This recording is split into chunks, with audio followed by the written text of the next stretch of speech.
On the bottom of your first page are directions for how to do a lot of these inferences in your calculator.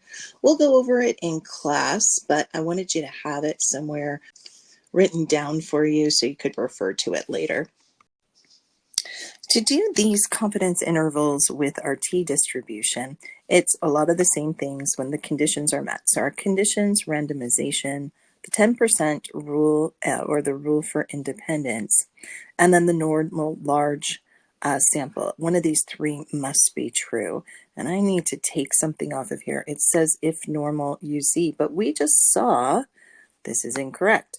We just saw in that demonstration in the first video that even when our population is normal, we could have some issues. I would say if it's normal and the sample size is at least 30, then you could use a Z, but the T will be much more accurate. The last thing you can do, which is the trickiest. So if this fails, we don't know what the distribution of the population is, and this fails, our sample size is less than 30, then we've got to graph it. And we're going to say that it appears roughly normal, symmetric, nearly normal, but here's really the key. There should be no major skew nor outliers. A little skew is okay.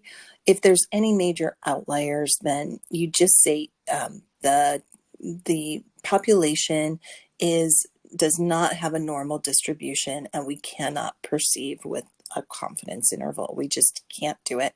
I've seen it once or twice happen on an AP question. We've seen this before, and it is on your formula sheet, that to estimate our interval, we've got the statistic plus or minus the critical value times the standard error. And this looks like x bar plus or minus t star that we get from table B times s sub x bar, so the standard deviation of your sample, divided by the square root of n. We've got our 4-step procedure, state, plan, do, and conclude. We want to estimate mu, but you should say what mu is at what % confidence level. We're going to plan, check those conditions, and state what procedure you're going to do. In this case, we'd say the conditions are met to do an approximation of the mean for a one sample t interval. For do, we still have our formula that I just gave you. Conclude is still that same statement that we learned before. I'm going to walk you through an example here. There's a lot of details, and you can read through that. I know you can read, but we've got some data about residents and some people who are speeding and all sorts of data that they've collected. So here's all of the speeds. Construct a 90% confidence interval for the mean speed. So since there's a couple things going on here, we only have 27 values, so it doesn't say anywhere in the problem that our population is normally distributed. We are failing the 30 or more test, so therefore we need to look at a graph. Now, nicely, they did provide us with this graph here. So we've got this graph, and I'm going to look at it, and it's kind of normal looking. This is the sample, so this is the graph of these 27 values. What you really care about, is there any skew or so major skew, there's a tiny bit of skew, or outliers. So working out the problem, we start with our state. We want to estimate mu, and we have to spell it out, the true mean speed of all vehicles traveling on this road at the 90% confidence level. Going through our plan, we've got the randomization. We don't have a random sample of cars, but we can assume, or at least it doesn't say, that this is representative of all cars traveling on the road. So it doesn't say anything about random, but it's okay to assume that.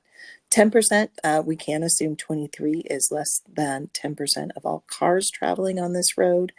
Nearly normal, so the histogram is both unimodal and symmetric, And it does not hurt to say with no outliers. So symmetric implies that there's no skew. I would also mention no outliers. Since the conditions are met, we can use, you don't have to stay students, but that is what it's called. Use the students' t distribution with n minus 1. Oh, they did also define the degrees of freedom, although you could do that in the do for a one sample t interval. I'm going to pull up our t distribution table just to go through that one more time. So our degrees of freedom were 22. And our confidence level that we wanted was 90 this time.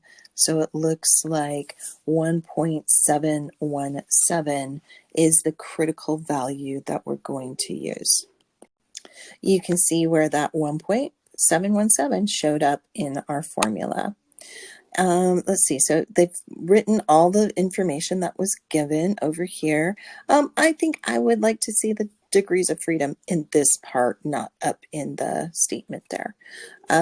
So there we go. We've got from the sample, everything's worked out, and here's our interval. And we, of course, conclude with, we are 90% confident that the interval from 29.5 to 32.5 captures the true mean speed of all cars traveling on Trip Hanover Road.